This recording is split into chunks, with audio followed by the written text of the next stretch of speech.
छात्रों, आज हम कक्षा 10वीं विज्ञान विषय में कार्बन और उसके यौगिक जो कि अध्याय 4 है उसका भाग 2 उसके बारे में अध्ययन करेंगे।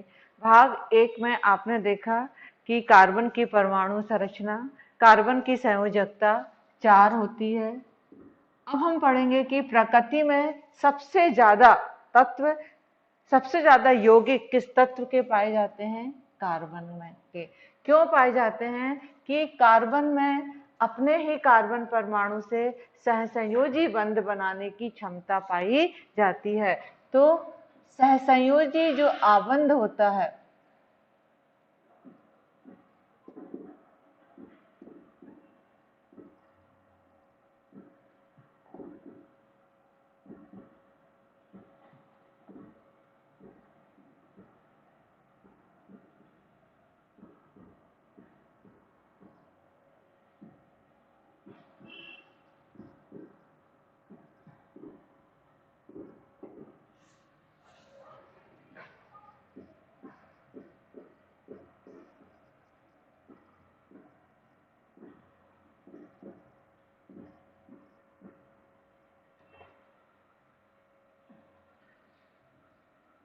कार्बन में अधिक यौगिक, आप यौगिक के पहले लिख सकते हो, अधिक यौगिक बनाने की क्षमता होती है।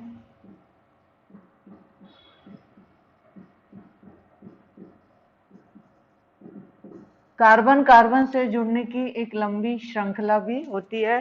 तो उसका एक पॉइंट यह है कि कार्बन में श्रृंखलन क्षमता पाई जाती है। कार्बन में अपने ही कार्बन परमाणु और दूसरे कार्बन के ही अन्य परमाणु से बंध बनाने की, कार्बन की संख्या करोड़ों भी हो सकती है, मतलब एक से ज्यादा, 2 भी हो सकते हैं, 2 से ज्यादा 100 भी हो सकते हैं। तो इस प्रकार ये लंबी श्रृंखला बनाने की एक अद्भुत क्षमता पाई जाती है, जिससे बड़ी संख्या में कार्बन के ही बहुत सारे यौगिक बन जाते हैं। इस गुण को बोलते हैं श्रृंखलन। क्या बोलते हैं इस गुण को? श्रृंखलन कहते हैं। आप देखोगे कि कार्बन का संकेत सी है।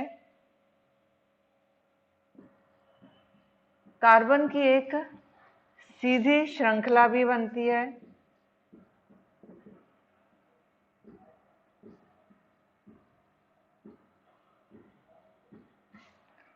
कार्बन के साथ एक सीधी श्रृंखला बना सकता है। कार्बन की संयोजकता 4 है। एकल बंध भी बनता है, द्विबंध भी बनते हैं, असंतृप्त भी बनते हैं। कार्बन के साथ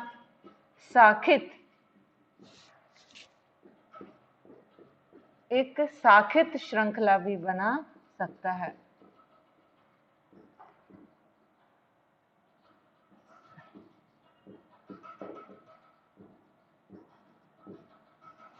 और कार्बन के साथ एक बंध श्रृंखला भी बनाता है।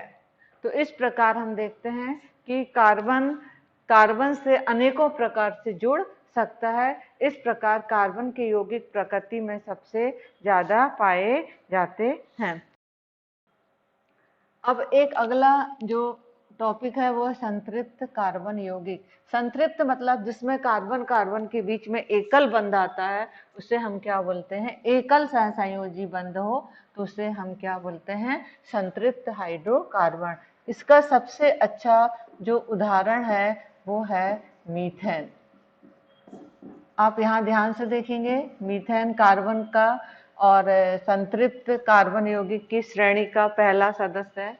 इसका नाम है मीथेन और इसका जो सूत्र है वो है CH4। आप इसका इलेक्ट्रॉन बिंदु संरचना या संरचनात्मक देखेंगे सूत्र, तो कार्बन की संयोजकता कितनी है? 4। तो इसके चारों ओर ऐसा 4 बंध आएंगे और यहाँ हाइड्रोजन कितने हैं? 4। मतलब कार्बन की जो 4 संयोजकता है उसको संतृप्त करने के लिए हाइड्रोजन के 4 परमाणु अपने एक एक इलेक्ट्रॉन का क्या करते हैं? साझा करते हैं। इस प्रकार कार्बन और हाइड्रोजन के बीच एकल बंध बनता है। ये इसका हो गया संरचनात्मक सूत्र। ये संरचना सूत्र। आप इसका अब देखेंगे इलेक्ट्रॉन बिंदु संरचना, इससे आपको क्लियर हो जाएगा कि किस प्रकार एकल बंध बनता है। इलेक्ट्रॉन देखेंगे, जो कार्बन है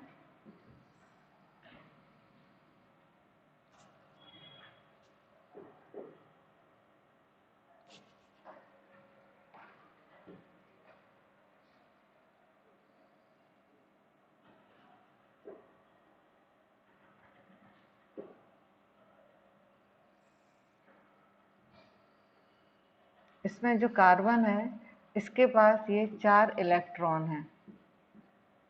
ये सबसे बाहरी कक्ष के इलेक्ट्रॉनों की बात कर रहे हैं।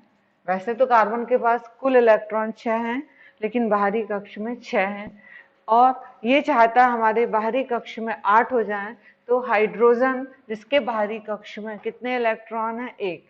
तो ये इस प्रकार हाइड्रोजन से साझा करेगा। ये देखिए, ये हाइड्रोजन का 1 इलेक्ट्रॉन और ये कार्बन का।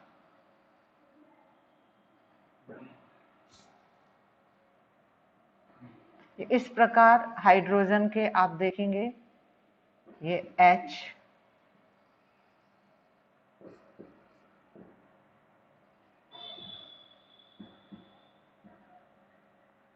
हाइड्रोजन के बाहरी कक्ष में 2 इलेक्ट्रॉन होना चाहिए, साझा हो गया 2।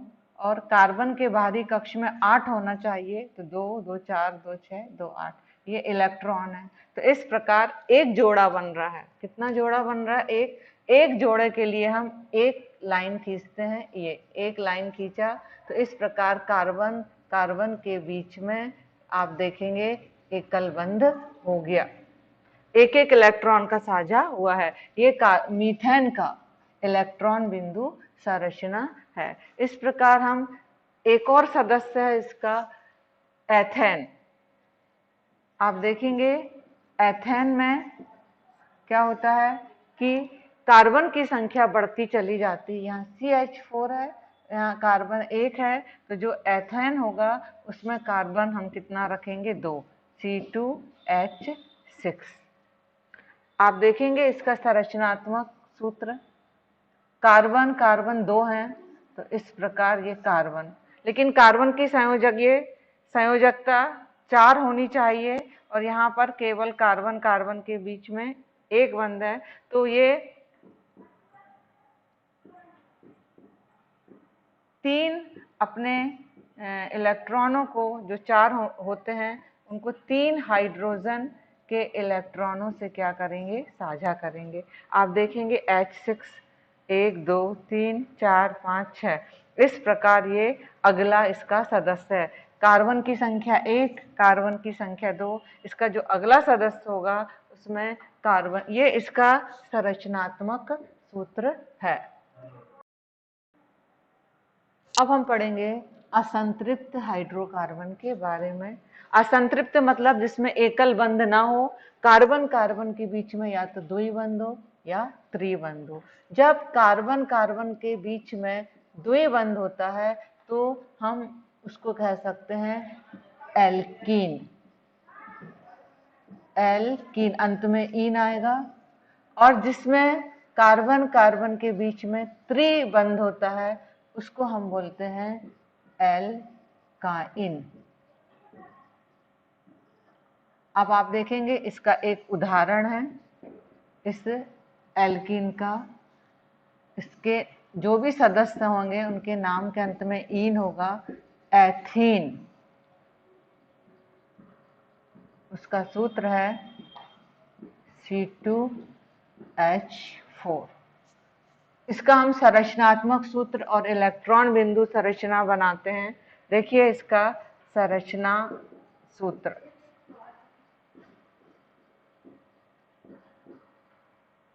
कार्बन कितने हैं? 2, तो C2। अब इसकी 3 संयोजकता पूर्ण होनी है, तो यहाँ पर हाइड्रोजन कितने हैं? 4, तो आप एक हाइड्रोजन यहाँ रखिए, एक यहाँ रखिए और एक यहाँ, इस प्रकार ये एक यहाँ रखिए। इसको काट देते हैं। तो आप देखेंगे कि हाइड्रोजन 4 हो गए, लेकिन कार्बन की संयोजकता कितनी होनी चाहिए? 4। तो आप गिन सकते हैं 1, 2 और ये 3। ऐसे इस कार्बन के चारों ओर की संयोजकता कितनी होनी चाहिए? 4, लेकिन 3 है, तो यहाँ कार्बन कार्बन के बीच द्विबंध आ जाएगा और इस प्रकार ये इसकी संरचना सूत्र बन जाएगी। इसका हम इलेक्ट्रॉन बिंदु संरचना बताते हैं, तो देखेंगे कि इसको अगले पेज में एथीन की इलेक्ट्रॉन बिंदु, एथीन की, ये पिछले पेज का है, एथीन की इलेक्ट्रॉन बिंदु संरचना।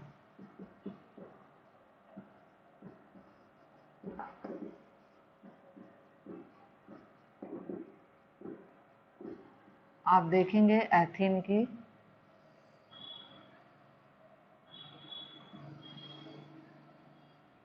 ये कार्बन है, इसके यहाँ 2-2 इलेक्ट्रॉनों का साझा हो रहा है और हाइड्रोजन के यहाँ पर 4 है।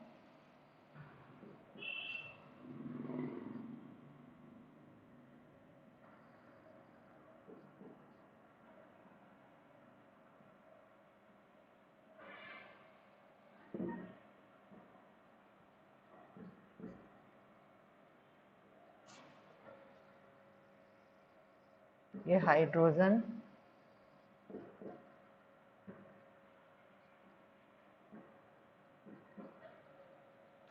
इस प्रकार ये C2H4, ये इसमें द्विबंध पाया जाएगा, 4 इलेक्ट्रॉन भाग ले रहे हैं, तो जोड़े का एक। इस प्रकार कार्बन कार्बन के बीच में क्या पाया जाएगा? द्विबंध पाया जाएगा, ये इस प्रकार। अब हम चलते हैं कार्बन तथा हाइड्रोजन के संतृप्त यौगिकों के सूत्र तथा संरचनाएं। ये पिछले पेज का था, ये वाला। अब हम कार्बन और हाइड्रोजन के संतृप्त, तो संतृप्त मतलब जिसमें एकल बंध पाया जाता है, तो इसका पहला सदस्य था मीथेन। पहला सदस्य क्या था? मीथेन, जिसमें कार्बन परमाणु की संख्या कितनी थी? 1 थी। तो ये मीथेन, इसका जो सूत्र है CH4, इसकी संरचना मैं पूर्व में बता चुकी हूँ। इसमें एक कार्बन परमाणु है, कार्बन की परमाणु की संख्या, कार्बन के परमाणु कितने हैं इसमें? 1। इसका अगला सूत्र होगा, ये नाम आपको याद करना है, इसकी संरचना बनाना है आपको। दूसरा इसका सदस्य है एथेन और इसका जो सूत्र है वो है C2H6। इसमें इसका 2 कार्बन परमाणु की संख्या है, इसकी संरचना सूत्र अभी हम बताते हैं। और इसका जो तीसरा है वो है प्रोपेन। क्या है? प्रोपेन। तो उसमें कार्बन के परमाणु की संख्या कितनी आएगी? 3। तो देखिए C3H8। अब हम इसका संरचनात्मक सूत्र आपको यहाँ बनाकर दिखा रहे हैं, C3H8। तो कार्बन के कितने परमाणु हैं? 3। अब हाइड्रोजन कितने हैं? 8। तो इस प्रकार आप हाइड्रोजन एकल बंध के द्वारा कार्बन परमाणु से जुड़ता है।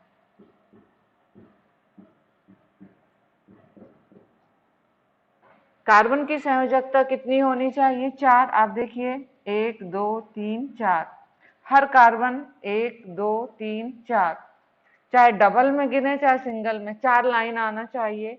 और हाइड्रोजन कितने हैं? 8। आप यहाँ काउंट कर सकते हैं, 3 3 6 7 8। इसका अगला सदस्य है ब्यूटेन।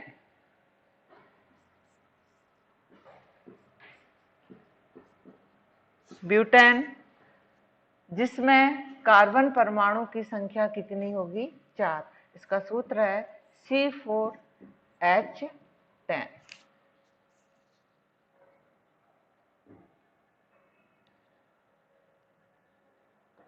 यहां हम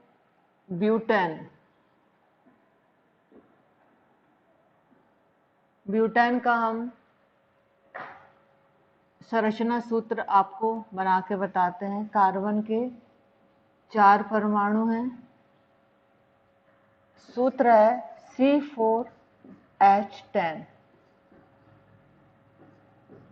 छात्रों, आपको इसकी बना के कॉपी में प्रैक्टिस करनी है, क्योंकि एग्जाम में अचानक से बनता नहीं है।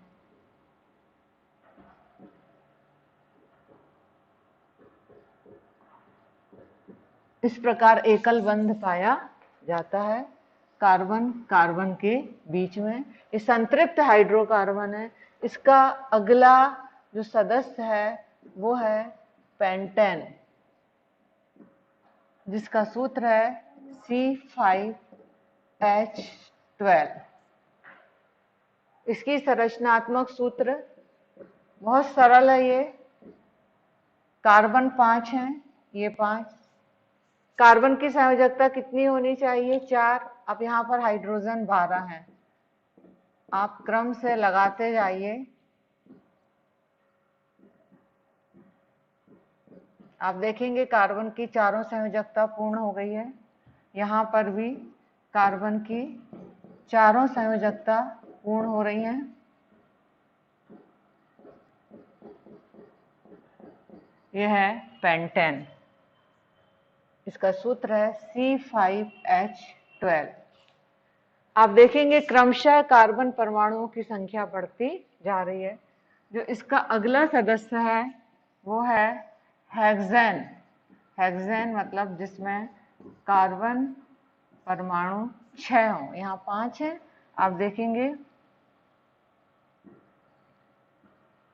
C6H14। इसका भी आप बना सकते हो। ये लंबी श्रृंखला बनेगी कार्बन के 6।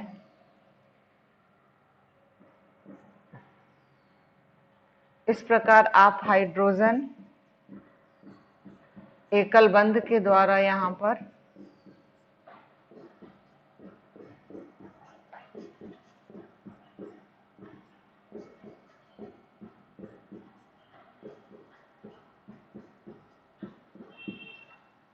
ये एल्केन श्रेणी संतृप्त हाइड्रोकार्बन के ये प्रथम 6 सदस्यों के बारे में हमने आपको बताया। हेक्सेन का ये क्या है? सूत्र है। तो इस प्रकार कार्बन कार्बन के बीच में एकल बंध जब पाया जाता है तो वो कहलाता है संतृप्त hydrocarbon.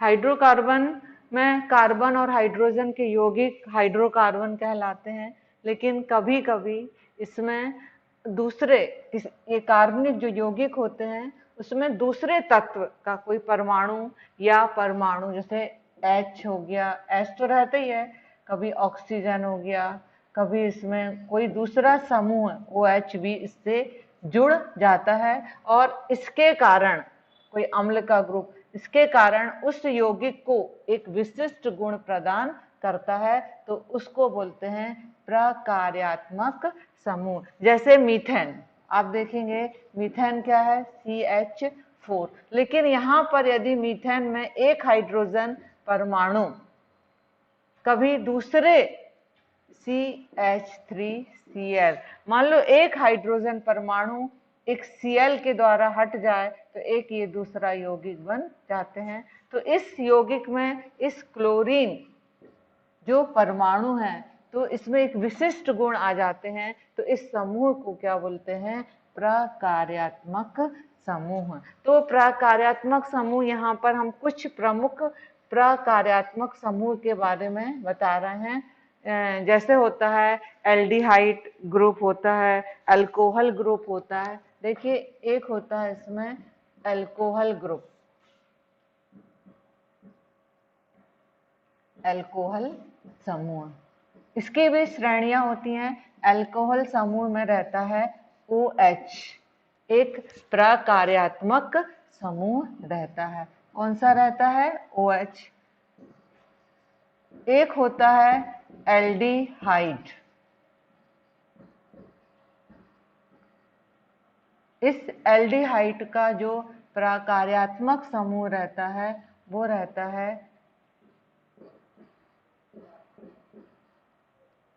CHO। CHO, double bond O और H सिंगल बॉन्ड रहता है। एक होता है अम्ल या कार्बो ऑक्सिलिक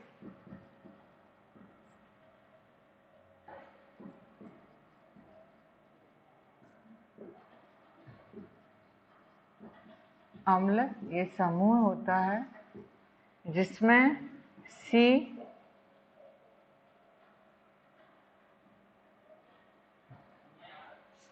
कार्बो ऑक्सिलिक जो अम्ल रहता है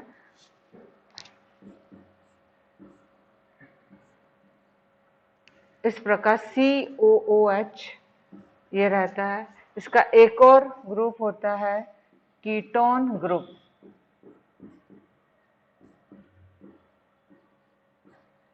ये सब श्रेणियां हैं, तो उसमें कार्बन और ऑक्सीजन के बीच में डबल बॉन्ड पाया जाता है। तो इस प्रकार ये प्रकार्यात्मक समूह है अल्कोहल, एल्डिहाइड, कार्बो ऑक्सिलिक अम्ल और कीटोन ग्रुप। तो अब हम इसके बाद इनके प्रमुख यौगिकों के बारे में भी पढ़ेंगे। तो यहाँ पर कार्बन कार्बन में विशिष्ट क्षमता है, इसलिए प्रकृति में कार्बन के यौगिक ज्यादा पाए जाते हैं। अच्छा, तो इसके कुछ महत्वपूर्ण प्रश्न हैं कि संतृप्त और असंतृप्त हाइड्रोकार्बन क्या है, आप इनमें अंतर बता सकते हैं उदाहरण से। और हाइड्रोकार्बन किसे कहते हैं मैंने अभी समझाया। धन्यवाद।